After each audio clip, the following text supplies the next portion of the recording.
प्रकार के ही ताप हैं और इन तीनों प्रकार के तापों से हम सब ऊपर आ जाते हैं और हमारा शिवदम, हमारा कल्याण हो जाता है। तृतीय श्लोक में कहा निगम कल्प तरोर गलितम फलम सुख मुखादमृत द्रव संयुतम। भागवत क्या है? बोले निगम रूपी कल्प वृक्ष का पका हुआ फल ही श्रीमद् भागवत है। निगम माने वेद, तो वेदों का पका हुआ फल ही, शास्त्रों का पका हुआ फल ही श्रीमद् भागवत है।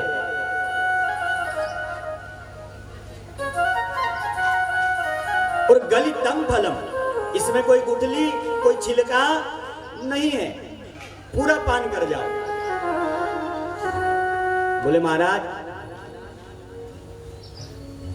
यह फल है और फल को तो खाया जाता है, पिया नहीं जाता, और आप कह रहे हैं पियो। बोले भैया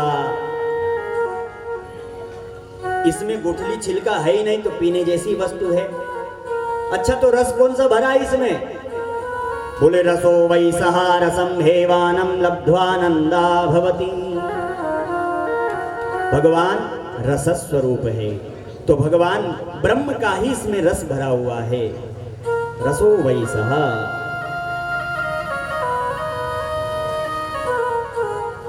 तो भगवान यह रस हमें प्रदान किए हैं, तो हमें इस रस का चस्का लगना चाहिए। इस रस को कब तक पिए? बोले महाराज जब तक आप भगवान में समा ना जाओ, या सिंधु बिंदु में मिल जाए या बिंदु सिंधु में मिल जाए, तब तक पान करते रहो।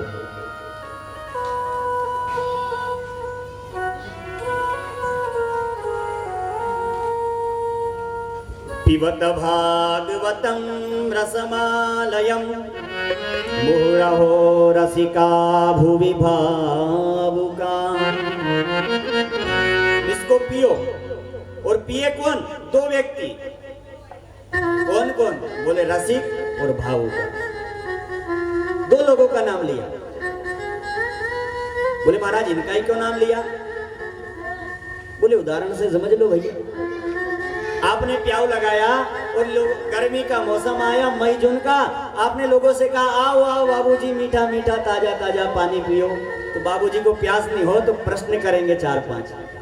बोलेंगे कहां से भरते हो? कुएं से भरते हो, बावड़ी से भरते हो, ट्यूबवेल से भरते हो? आप कहोगे कुएं से भर के लाए। अच्छा तो कुआं ढका हुआ है या उसमें कीड़े मकोड़े पत्ते इत्यादि गिर रहे हैं, धूल गिर रही है? आपने कहा नहीं भैया जी ढका हुआ है बाबूजी, और बढ़िया से छान करके भरते हैं। अच्छा तो बर्तन मांज के भरते हो? हाँ मांज के भरते हैं। इतने प्रश्न क्यों हो रहे? क्योंकि बाबूजी को प्यास नहीं है। यदि प्यास होती तो महाराज ये नहीं पूछा जाता। जैसे केदारनाथ में आपदा आई थी वो पहले, तो उस समय महाराज भोजन ऊपर से भी टपकाया गया, तो लोगों ने ये नहीं पूछा कि कहां से आया, कैसे आया, क्यों आया, क्योंकि भूख लगी थी, इसलिए जैसे भी टपकाया कि लिया और खाया। ऐसे ही जो रसिक है, जो भावुक है, उस रस के भूखे हैं, वह तो महाराज उसको पान करते हैं। इनको प्यास है, तो इसीलिए प्यासे व्यक्ति को ही बुलाया है कि रसु कहा, भुवि भाव कहा, तीनों को बुलाया, दोनों को बुलाया। तो महाराज आज कहा या फल ऊपर से आया होगा तो नीचे टपक गया होगा, पका हुआ फल बता रहे हैं, तो या तो फूट गया होगा, पिलपिला हो गया होगा। बोले नहीं, या शाखा पर शाखाया, शिष्य प्रशिष्य शाखायाम।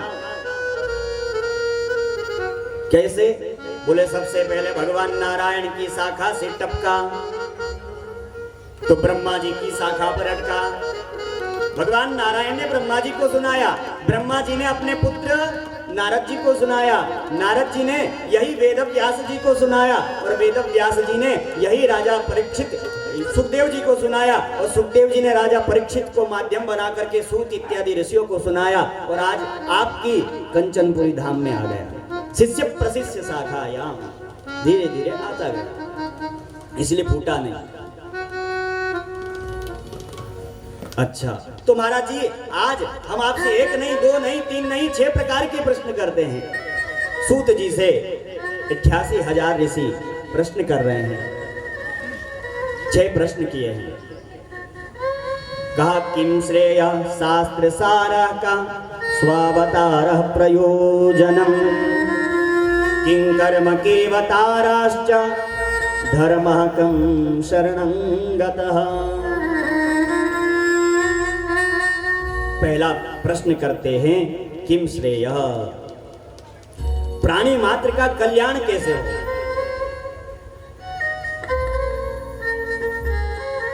दूसरा प्रश्न किया शास्त्र सारः का, समस्त शास्त्रों का सार क्या है। कोई कहते हैं शिव पुराण महान है, कोई कहते हैं वेदों को पढ़ना चाहिए। महाराज लोगों के पास इतना समय नहीं है कि लोग वेदों को पढ़ ले, लोग पुराणों को पढ़ ले, तो समस्त शास्त्रों का सार क्या है वह हमें श्रवण कराइए। तीसरा प्रश्न किया स्वावतार प्रयोजनम, भगवान का अवतार का प्रयोजन क्या है, किस लिए भगवान आते हैं।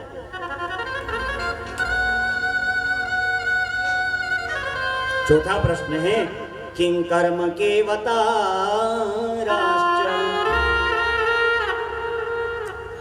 व्यक्ति का परम धर्म क्या है, किं कर्म, परम कर्म क्या है, परम धर्म क्या है। और पांचवा प्रश्न किया केवताराश्च, भगवान के अवतार कितने हैं।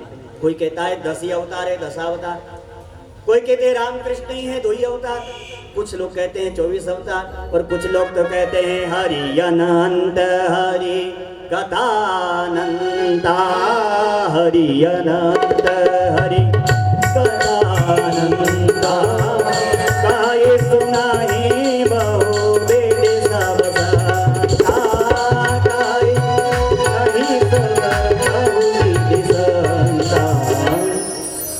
हरि अनंत ही कथानंत, कुछ लोग ऐसा कहते हैं। तो महाराज के बता रहा भगवान के अवतार कितने हैं। और छठवां प्रश्न है धर्मः किं शरणं गतः, भगवान इस धरा पर धर्म के प्रतिष्ठा के लिए आते हैं और जब भगवान इस धरा से विदा हो गए तब धर्म किसकी शरण में गया। ये 6 प्रश्न है और इन 6 प्रश्नों पर ही पूरा भागवत जी बना हुआ है।